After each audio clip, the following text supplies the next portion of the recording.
Assalamualaikum Mama. Waalaikumsalam. Kakak boleh minta waktunya sebentar nggak buat wawancara?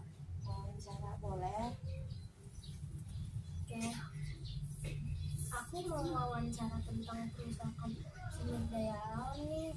Oh, sumber daya alam tentang lingkungan. Iya, Boleh. oke. Aku mulai ya. Perilaku apa yang dapat merusak lingkungan sih? Perilaku apa yang menyebabkan merusak lingkungan? Banyak macamnya, Kak. Contohnya satu, membuang sampah sembarangan. Terus pencemaran udara. Contohnya kalau kita motornya itu mengeluarkan asap yang hitam, itu merusak lingkungan di sekitar kita, atau kendaraan atau lingkungannya jadi nggak bersih. Terus limbah pabrik.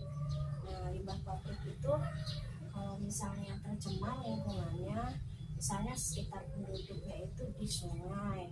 Nah, sungainya tercemar sama limbah pabrik, itu bisa menyebabkan lingkungan menjadi rusak.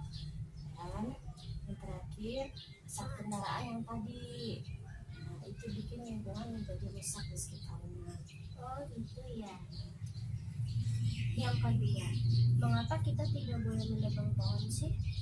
Karena kalau kita menebang pohon, coba kalau kita menebang pohon sampai gundul contohnya, terus udah nggak ada lagi nih hutan, itu hutannya nanti menjadi gundul, apa yang terjadi coba? Jadi kita nggak ada bahan makanan. Bisa jadi. Nah, yang pertama adalah kalau misalnya hutan menjadi gundul, penghijauan berkurang. Karena dengan adanya hutan, maka terjadi peresapan air di dalam hutan.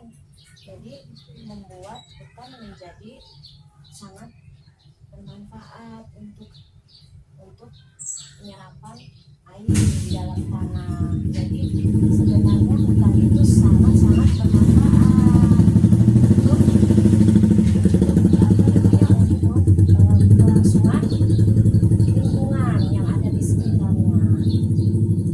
Nah, jika hutan gundul, apa yang harus dilakukan sih? Kamu tahu nggak istilah reboisasi? Tahu. Nah, reboisasi itu gunanya adalah penanaman hutan kembali yang gundul. Jadi pemerintah membuat sistem reboisasi agar hutan di Indonesia tidak punah. Karena di hutan kan habitat hewan juga banyak di sana, rusak untuk hewan, untuk manusia apalagi. Jadi kalau kita nggak ada hutan yang gundul, itu menyebabkan penghijauan di sekitarnya tidak berfungsi dengan baik. Begitu ya. Yang keempat, mengapa sih kita harus menjaga lingkungan? Coba kalau kita misalnya kalau lingkungannya tidak terawat, menyebabkan apa? Jadi timbul penyakit. Terus lingkungannya menjadi kotor, tidak bersih. Terus apalagi selain itu, polusi udara. Kalau lingkungan kita bersih, udaranya pun bersih. Sebaliknya kalau udaranya kotor, kalau lingkungannya kotor, udaranya pun menjadi kotor. Terus kalau kita bersih, manfaatnya untuk apa? Untuk sekitar lingkungan kita. Kalau misalnya kakak membiasakan hidup bersih, berarti itu manfaat dari apa tadi? Menjaga lingkungan. Ya, menjaga lingkungan melatih kita untuk selalu berbuat bersih. Yang kelima, bagaimana cara merawat lingkungan? Merawat lingkungan, satu hal yang simpel merawat lingkungan adalah hemat air. Kita menggunakan air tidak berlebihan, menggunakan listrik juga kita secukupnya. Kalau hemat air udah pasti, hemat listrik juga, hemat bahan bakar. Hemat bahan bakar di sini artinya menggunakan bahan bakar secukupnya. Contoh bahan bakar bensin untuk kendaraan bermotor atau mobil dan semuanya. Jadi itu sudah membantu untuk menjaga dan menghemat lingkungan. Terus ada lagi satu contoh yang simpel juga, membuang sampah di tempatnya, membersihkan selokan, dan mengurangi penggunaan bahan kimia.